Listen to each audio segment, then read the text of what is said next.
in this meditation, right at this point in 1641, Descartes is introducing into the Western philosophical tradition the concept of thought or the concept of the mind that we still have today.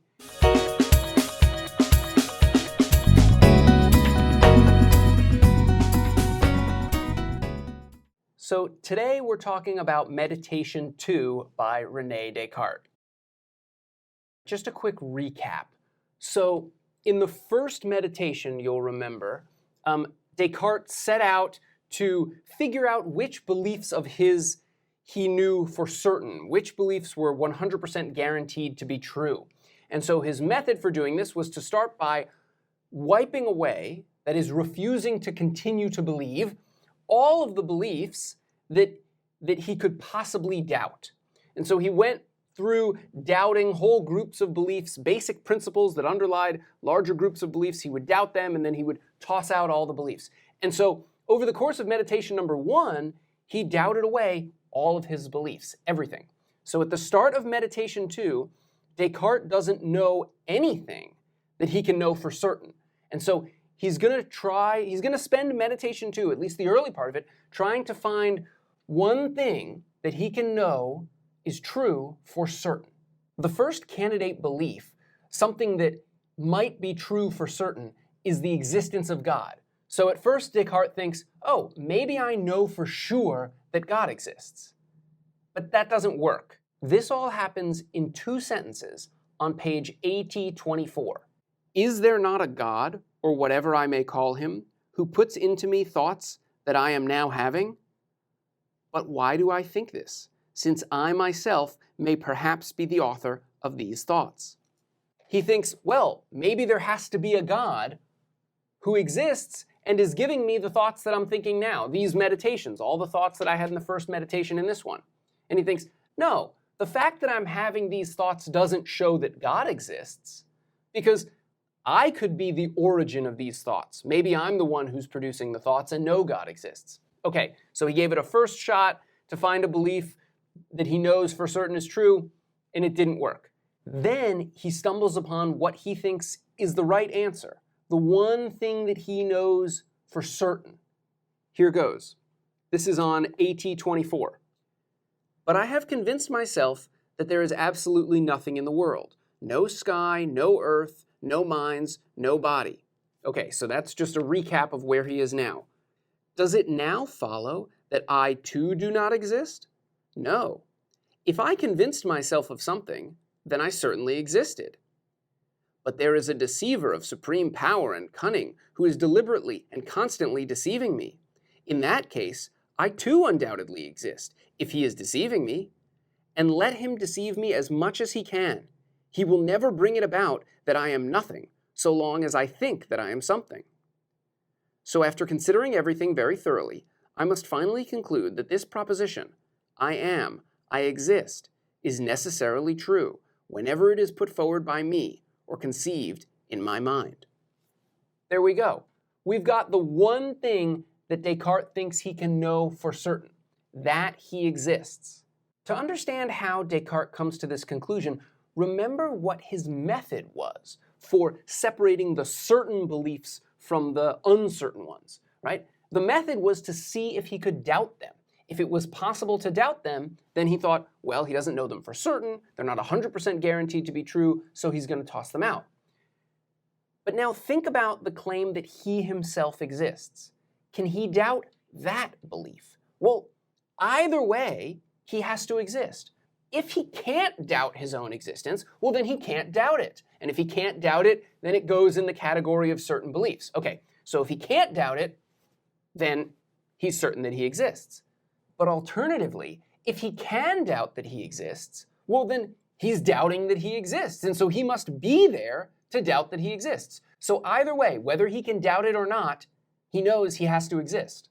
Now, you may be somewhat familiar with this line of thought because there's a famous Latin phrase, and then it's famous even when it's translated into English. Cogito ergo sum. I think, therefore I am. This is something that Descartes wrote, right? Cogito means I think, Ergo means therefore, and sum means I am. Okay, so Descartes wrote this, but he didn't write it in the Meditations. You may have been looking for it when you were doing the reading. It's not there. He wrote it in an earlier work called The Discourse on Method. He may have abandoned it because this line of thought makes it seem like there's an argument with multiple steps, like first he realizes that he thinks, then he draws the conclusion that he must exist. And maybe Descartes thought that if it was an argument with multiple steps, then something like a malicious demon could sneak in between the steps, as it were, and fool him.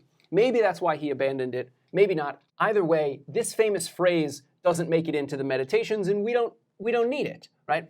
We've already seen Descartes' proof that he exists. Now, if we really wanted to press on this proof and object to it, one way to do that is to try to deny that thinking requires a thinker. It might be, as Bertrand Russell, who's another famous philosopher who lived much later, in the 20th century, he said maybe we should think of I think as really better understood in terms of, it's thinking, like it's raining. Thinking is just sort of going on. This is sometimes called the Lichtenberg objection because of someone named Lichtenberg, I guess. Anyway, the idea is that maybe Descartes' thoughts are just there. They're just thoughts, and there's no one having the thoughts. Hard to say. It sure does seem, though, and we can definitely see why Descartes thought this, it sure does seem like if there are thoughts going on, then there needs to be some mind having those thoughts. That might be built into the way that thinking works. Descartes is now done at this point in Meditation 2 with the main task of the meditation, or at least the first main task. He has proven that he exists, and that's the first thing that he thinks he knows for certain. Then he moves on to another question. The question is, okay, well, what sort of thing is the I? This I that necessarily must exist. What sort of thing is it? What kind of creature am I? And he has an answer to that question, and it happens on AT 26. Here's what he says. Thinking. At last, I have discovered it, thought. This alone is inseparable from me. I exist, that is certain. But for how long? For as long as I am thinking. For it could be that were I totally to cease from thinking, I should totally cease to exist. At present, I am not admitting anything except what is necessarily true. I am then, in the strict sense only, a thing that thinks. That is, I am a mind, or intelligence, or intellect, or reason, words whose meaning I have been ignorant of until now. But for all that, I am a thing which is real and which truly exists. But what kind of a thing? As I have just said, a thinking thing. So we've got an answer. What kind of a thing does Descartes think he is? He thinks he's a thinking thing. Then the question becomes, well, what exactly is thinking? And Descartes spends some time in the next part of Meditation 2 talking about what he means by thinking. The most important point is that thinking, as Descartes understands it, does not require any physical body. Because at this point in the Meditations, he hasn't yet proven that his body exists. He will eventually get to that. He will attempt to prove that his body exists. But for now, he doesn't know that his body exists, but he knows that he thinks. So by thinking, he must mean something that doesn't require a physical body. To understand what Descartes is getting on to at this point in Meditation 2, we really need to understand the fact that in this meditation, right at this point in 1641, Descartes is introducing into the Western philosophical tradition the concept of thought or the concept of the mind that we still have today. This is also the concept of the mind that we're going to use throughout the course after we're done reading Descartes' Meditations and we're reading a whole bunch of other philosophical material. But what you've got to understand at this point is that Descartes is going against Aristotle. He's going against the thinking of the most influential thinker in world history, maybe, Aristotle. Okay, so let me say something real quick about Aristotle. Aristotle was a Greek philosopher who lived 2,300, 2,400 years ago. And he was so incredibly influential, right, that his way of thinking about the world was dominant not only in Europe and the West, but also in the Middle East through Islamic thought. Aristotle's way of thinking about the world was dominant for well over 1,000 years after he died. Christian thinkers used to refer to him simply as the philosopher. That was it. That's how important of a figure he was. And again, this wasn't just in Christian Europe, it was also in the Middle East and the Islamic world after, of course, Islam developed, which it didn't exist when Aristotle was alive. And of course, Christianity didn't exist when Aristotle was alive either. Okay, so here's how Aristotle thought about the world. He thought that everything in the world around us was made up of two things: matter and form. This is called hylomorphism. You don't have to know that term for this course. Anyway, so you have all the matter. That's like all the ingredients in a pizza pie, okay? And then you have the way that the matter is arranged, right? You have the I don't know what this is on the pizza, okay? But you've got the crust that's on the outside, and the sauce and the cheese and the pineapple. Here's a slice of pineapple or something, right? You have the way that the stuff is arranged. That way that stuff is arranged is its form. So these are the two aspects of all the things that exist: the matter and the form. And Aristotle thought of human beings as made up in this way too, right? So we have a whole bunch of matter that makes us up, and then we have a way that matter is organized, an organizing principle, and that's the soul or the form or whatever. And Aristotle thought that the soul of a human being had 5 functions. Here are the 5 functions of the organizing principle of human beings according to Aristotle. These are the 5 ways in which the form of a human being organizes the matter of a human being. Let's go through them in reverse order, starting with the nutritive function of the human soul according to Aristotle. This is the function that is shared by the soul or the form of plants also, right? So you take in nutrients and you grow.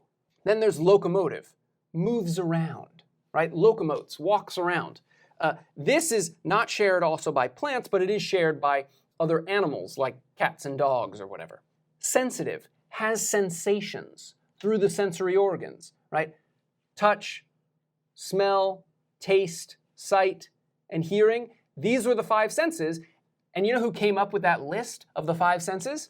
Aristotle. He came up with that list. Appetitive. This is the function whereby a human being, and also animals as well, desire things and go and get them, right? You want stuff, the appetitive function of the human soul. And then there's the one function of a human being, or the function of the form of a human being, that is not shared by plants or animals, and that's the rational part. This is where higher cognition comes into the picture. So to the question, what am I, right? This question that Descartes is asking in 1641, Aristotle had a standard answer to this question. Aristotle's answer was, well, what you are is you're a combination of body and soul. And your soul has 5 functions, and these are the 5 functions. What you are is a combination of a hylomorphic combination of matter and form. That was Aristotle's answer. And Descartes is going against that answer in saying that a human being is a thinking thing. But Descartes is not just going against Aristotle's answer to the question, what am I? Descartes is going against Aristotle's whole conception of the mind. Like, Aristotle didn't think of human beings as having a mind in the same way that we think of human beings as having a mind today. The conception of mind that you use today is Descartes' conception. Descartes sort of won, and we're still using his notion of the mind, at least for the most part today. We're not using Aristotle's. Let me say something about how Aristotle thought of the mind. When Aristotle thinks about, sensation, like sensory perceptions like smelling, okay, for example, and, desire, these were, for Aristotle, inextricably bound up with having a body, right? You can't smell without a nose, Aristotle thought. And you can't desire food without having a stomach, something like that. So when Aristotle was talking about desiring and smelling, he was thinking of them as fundamentally physical, embodied activities. Descartes, on the other hand, is introducing in meditation too, right here. He may not be the first person in the history of the world to think this way, but he's the one pushing the Western philosophical tradition in this direction. He's introducing the thought that we should think of thought, of mental activity, as just pure smelling, pure desiring, pure imagining, pure remembering, pure thinking, whatever, without a body. Here's where it happens. Here's what Descartes says. This is on AT 28.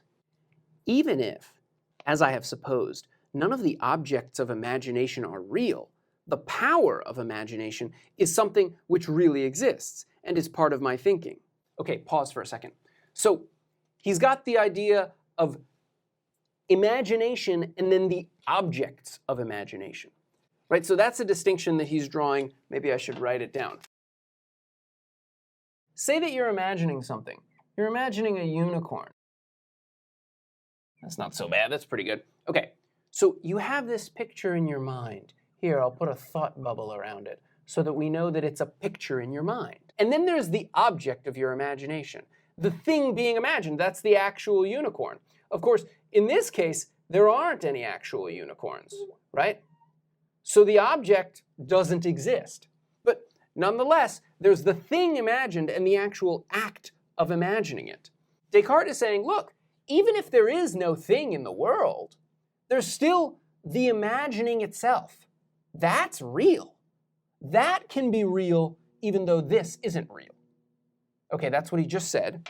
Here, I'll read that same portion of a sentence again, and you'll see that that's what he's getting at. This is on AT 28 again. Even if, as I have supposed, none of the objects of imagination are real, the power of imagination is something which really exists and is part of my thinking. Okay, so here's what he says immediately after that. This is still on page AT 28. Lastly, it is also the same I who has sensory perceptions, or is aware of bodily things, as it were through the senses. For example, I am now seeing light, hearing a noise, feeling heat. But I am asleep, so all this is false. Or he means, but he's supposing that he's asleep, so all this would be false if he were asleep. Yet, even if I'm asleep, I certainly seem to see, to hear, and to be warmed. This cannot be false. What is called having a sensory perception is strictly just this, and in this restricted sense of the term, it is simply thinking. There it is. In that passage, Descartes is defining what he means by sensory perception or thinking. And he means this thing that doesn't require you to have a body in the way that Aristotle's mental notions, if we can even call them mental notions, did require having a body. Descartes is saying, when I talk about imagination, when I talk about sensory perceptions like feeling heat or hearing a sound, I just mean the sensation of hearing or the sensation of feeling the temperature. I don't mean there actually being a sound waves going through the air. I don't need to have an actual ear or any body at all, Descartes thinks, to have what he's calling a sensory perception of sound. This may seem very familiar to you. Like the idea that you could be having mental states without, the appropriate body parts or any body at all, this should seem not all that crazy to you. And that is because you are still living and thinking in the Cartesian tradition that sort of upended the Aristotelian tradition. That's where you are. And indeed, it was really only by this move, or a move like this, that we could get to the point where we believe that human beings have immortal souls. I'm not saying you believe that, but that is a very popular belief in the world today is that you've got a body, and then you've got a totally immaterial, non-physical soul. And that soul maybe lives on after you die. A lot of people think that. It really only makes sense to think that way if you're following Descartes. We've gone through the major things that happen in meditation 2, well, with one exception. The one exception is that at the end bit of meditation 2, there's a famous passage called the wax example. I'm not going to talk about the wax example in this course because this is meant as an introductory course in philosophy. This is supposed to potentially be your first philosophy course, and the readings are supposed to be appropriate to a college-level student who's never studied philosophy before. And the wax example is difficult and weird. And I will probably make another video explaining it because I'll probably have to teach an upper-level philosophy course more focused on Descartes, in which case I'll go into the wax example. But for our purposes, you didn't have to read it for this lecture, and so we're not going to talk about the wax example, but that happens at the end of meditation 2. What we have talked about, just to quickly recap, is at the start of meditation 2, Descartes had already abandoned all of his previous beliefs. And then he's looking for one belief, one thing he can know to be true for certain. And he finds it, and that is, I exist. Okay, that's the first step. And then he moves on, still in meditation 2, to try to figure out what kind of a thing I am. And he concludes that he is a thinking thing. And then there is some very interesting, novel discussion of what Descartes means by thought. And what he means is a purely mental activity that does not necessarily require any body at all. Next, we're going to move on to meditation 3. In meditation 3, Descartes thinks he proves the existence of something outside of his own body. And that thing is going to be God. So what we're going to get in meditation 3, Descartes was a religious thinker and mathematician. He's going to give an attempted proof for the existence of God.